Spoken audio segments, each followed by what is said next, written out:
네, 상암동 비전제에 이어서 다시 일산 민심터치 돌아왔습니다. 지금 이 시각 전국 개표율 50%를 훌쩍 넘었습니다. 59.5%. 더불어민주당 이재명 후보 48.8% 득표율로 1위입니다. 당선 확실을 JTBC는 비전제이 시스템을 통해서 일찌감치 확정 지은 상황입니다. 이재명 후보가 당선 확실입니다. 2위 김문수 후보는 42.7% 득표율 보이고 있습니다. 1, 2위 격차는 126만여 표, 6.1%포인트입니다. 3위 이준석 후보는 7.3% 득표율 보이고 있습니다. 조금 전에 이재명 후보가 인천 계양 자택에서 이제 지금 여의도로 도착을 했는데 이전에 있던 조기 대선, 19대 대선 때도 문재인 후보가 밤 11시 한 반쯤에 광화문 홍은동 자택을 떠나서 광화문 광장에 가서 시민들과 만났는데 이번에는 여의도에서 시민들과 만날 예정입니다. 자, 그러면 지금 이 지도를 카메라 감독님 한번 비춰주시죠. 지금 이재명 후보가 이제 승리가 확실시되고 있는 상황이지만 대통령 앞에 놓인 상황은 어떻게 보면 이 그림이 보여주는 것 같습니다. 동서가 정확하게 지금 나눠져 있죠. 진보세가 강한 곳은 진보세대로, 보수세가 강한 곳은 보수세대로 확실히 득표가 나눴다는 것을 볼 수가 있습니다. 하나씩 보여드리겠습니다. 먼저 대구 상황 한번 보겠습니다. 대구 개표율 66.3%인데요. 김문수 후보가 72.2%로 2위 이재명 후보보다 무려 52.5%포인트 앞서가고 있습니다. 특히 군위군 같은 경우는 80%를 이 김문수 후보가 넘긴 상황입니다. 김문수 후보가 80.8% 득표율로 이재명 후보를 66%포인트 앞서가고 있습니다. 그만큼 차이가 크고요. 그리고 경북에는요.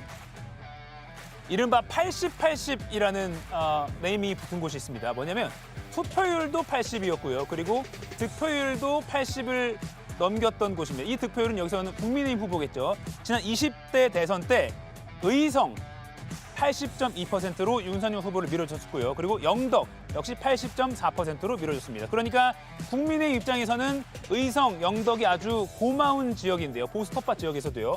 이번엔 어떨까요? 자, 경북 영덕 이번에는 77.1%로 이재명 후보를 59%포인트 크게 앞서가고 있고요. 의성도 보겠습니다.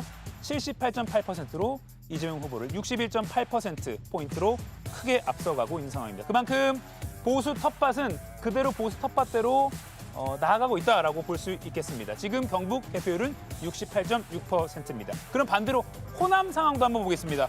호남 관련해서 선거운동 기간에 일부 민주당 계열 의원들이 90% 목표를 하고 있다 이런 발언도 해서 당 지도부에서는 발언 조심해라 이런 일도 있었는데 이게 아주 불가능한 건 아닌 게 지난 작년 총선 한번 보겠습니다. 해남 완도진도 지역구에서 박지원 의원이 92.3%로 당선이 됐었고요. 그 바로 옆에 보흥보성 장흥 강진 지역구에서도 문금주 의원 90.6%로 당선된 바가 있습니다. 그러면 지금 개표 상황은 어떤지 한번 보겠습니다. 전남 개표율 65.9% 진행됐는데요. 이재명 후보가 85.9% 득표율 보이고 있습니다. 김문수 후보는 10%도 미치지 못했습니다. 9.2%, 이준석 후보는 3.9%입니다. 1, 2위 차이가 76.6%포인트로 역시 아까 TK 지역 본 것처럼 호남 지역에서도 확실히 민주당 쏠림이 심하다고 볼 수가 있겠습니다. 전북도 한번 볼까요? 83.7% 대 10.8%로 무려 72.9%포인트. 광주 보겠습니다. 광주도 84.8% 대 8.5%. 그래서 76.3%포인트 보이고 있습니다. 그만큼 다시 지도를 한번 보여드리면요. 이렇게 파란색과 빨간색이 동해와 서해 이렇게 확실히 나눠져 있어서 새로 탄생할 대통령 앞에는 이 국민 화합의 과제가 있다. 이렇게도 평가를 할 수 있을 것 같습니다. 그러면요. 마지막으로 득표율 추이 한번 보겠습니다. 이 가로선이 개표율이고요. 그리고 세로선이 득표율입니다. 개표가 10% 진행됐을 때쯤에는 엎치락뒤치락 좀 혼선이 있었습니다. 개표 초반이었으니까요. 근데 개표 10% 이후로는 파란색 이재명 후보가 확실하게 1위, 김문수 후보가 2위로 계속 격차가 벌어지고 있는 추세를 볼 수 있습니다. 지금 60% 조금 넘긴 상황인데요. 61.2%인데요. 계속해서 48.7 대 42.8로 1, 2위가 확실하게 구분되고 있는 그런 상황 보실 수가 있습니다. 크로스, 그러니까 뭐 이렇게 꼬이고 역전이 된 상황은 앞으로 일어날 가능성은 JTBC 비전제 시스템에 따르면 매우 적은 상황입니다. 현재 말씀드리는 순간 또 개표율이 올랐는데요. 61.4%입니다. 이재명 후보가 48.7%로 당선 확실 상황입니다. 민심터치였습니다.